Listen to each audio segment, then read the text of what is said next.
নমস্কার বন্ধুরা, চলে এলাম নতুন ব্লগে।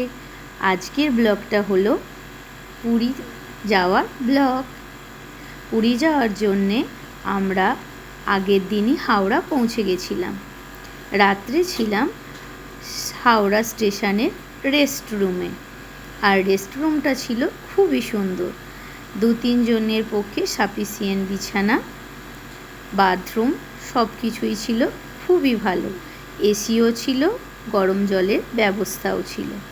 আর এত সুন্দর রুমটার জানলা থেকে সুন্দর হাওড়া ব্রিজটা দেখতে পাওয়া যাচ্ছিল। সকালবেলায় আমরা 6:10 বন্দে ভারতে চাপবো, তার আগে চললাম প্ল্যাটফর্মে। ট্রেনটা আমাদের দিয়ে দিয়েছিল সেই 21 নম্বরে, আর লাগেজ নিয়ে মেয়েকে নিয়ে অতটা যেতে খুব অসুবিধা হচ্ছিল, তাই ও নিয়ে নিয়েছিল একটা কুলি দাদা আমাদের নিয়ে একদম 21 নম্বরে পৌঁছে দিল।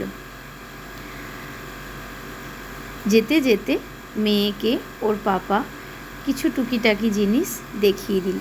আর একটা নতুন জিনিস দেখলাম, যেটা আগে যখন এসেছিলাম তখন হয়নি, এখন সেটা হয়েছে।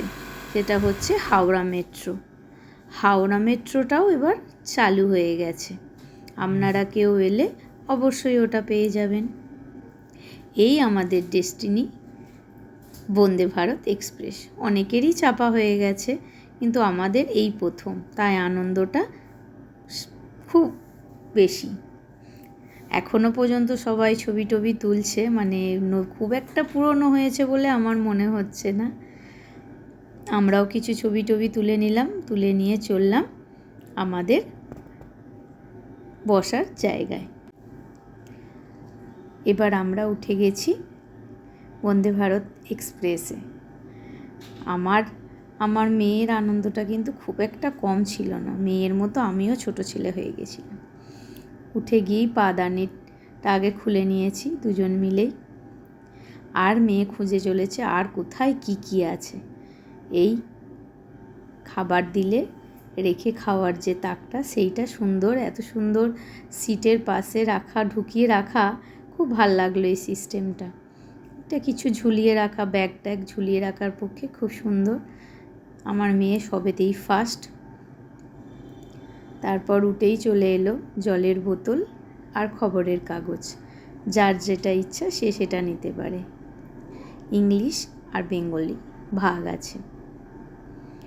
তারপর ট্রেন ছুটে চলল হাওড়া থেকে বেরিয়ে খড়গপুরের উদ্দেশ্যে। খুব একটা বেশি স্টপেজ তো দেয় না, সেটা তো আপনারাও সবাই জানেন। তাই চলে গেলাম। সকালের ব্রেকফাস্ট চলে এসেছে। প্রথমে চা বিস্কিট দিয়েছিল। আমার মেয়ে খাবে কম, কিন্তু ব্যবস্থাপন ওর মধ্যে সবচেয়ে বেশি। সব কিছুটা টিপটপ করে তৈরি করে নেবে, কিন্তু খেতে গেলেই ওর সমস্যা। আর নিয়ে নিয়েছে কফি কিট। চা, কফি, গ্রিন টি সবই ছিল, যে যেটা নিতে পারো। আমরা 3 জনাই কফিই নিয়েছিলাম। কফির সাথে ছিল বিস্কুট আর দুধ, চিনির ডাস্ট। আর তারপর ওরা গরম জল দিয়ে যাচ্ছিল। এই পেরুলাম এবার রূপনারায়ণ নদী। চলে এলাম খড়গপুর। চোখের নিমেষে কিন্তু খড়গপুর চলে এসেছি। আর আমার মেয়ে এত বড় দীর্ঘতম রেল স্টেশনটা প্রথমবার দেখে খুব অবাক হয়ে গেছিল। এবার এসে গেছে আমাদের ব্রেকফাস্ট।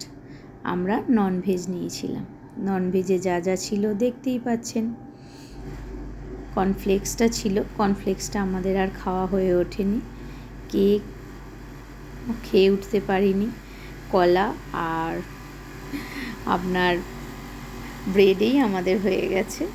আর তার সঙ্গে ছিল ডিমের অমলেট, আর তার সাথে গাজর, আলু, মটরশুঁটি সব সেদ্ধ করে মশলা দেয়া।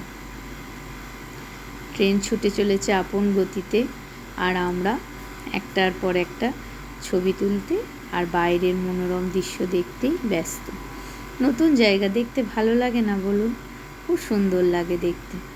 আর পুরী যাওয়ার পথে এই যে ছোট ছোট পাহাড়গুলো দেখে আমার মেয়ে খুব খুশি, বলছে মা আমরা তো যাচ্ছি সমুদ্র, পাহাড় এলো কী করে? জি হ্যাঁ, পুরী যাওয়ার পথে অনেক কিছুই পড়ে। আর কিছু আপনাদের দেখাতে পারলাম না। এবার আমরা পৌঁছে গেছি স্টেশনে।